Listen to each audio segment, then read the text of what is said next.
Bell 4 वर्ष है महोदय दिवस पालन करथरक इंटरनेशनल महोदय दिवस पालन कराऊे एत 3 दिन एमपरी कटेल जना ही पड़ानी।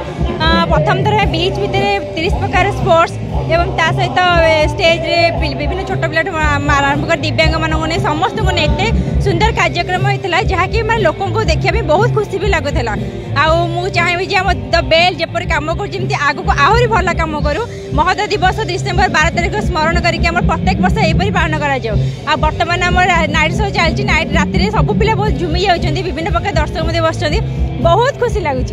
आमर दि बेल पक्ष एक ऐतिहासिक कार्यक्रम ए कार्यक्रम 10, 11, 12 3 दिन धरी चलता। आज हूँ तार उद्यापन दिवस। ये 3 दिन धरी पुरीर बेलाभूमि मार्ग में जो कार्यक्रम होता ताहा खाली पुरी सहर नुह विश्व में कार्यक्रम प्रसार प्रभाव पड़ी कहीं पुरी बेलाभूमि जो दृश्य जो परिवेश जो संस्कृति जो परंपरा ताहा निश्चय विश्व दरबार में आज स्वीकृति लाभ करिछि। आमर संस्कृति परंपरा आम बजाय रखीचु कहीं प्रतिदिन आमर ओडिसी कार्यक्रम ठारू आरंभ कर संगीत कार्यक्रम एवं बेलाभूमि समुद्र मध्य जल क्रीडार विभिन्न स्पोर्ट्स कार्यक्रम होता।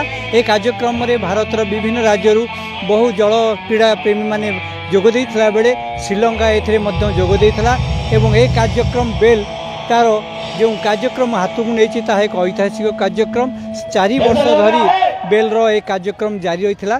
सिद्धार्थ राय आर मुख्य अच्छा जी कि ये कार्यक्रम स्रष्टा तांकर नेतृत्व में आज विराट कार्यक्रम एठारे अनुष्ठित हो पारी। आगामी दिन निश्चय याठू उन्नत धरण कार्यक्रम पूरी सहरवासी कहीं विश्व दरबार देखिबो।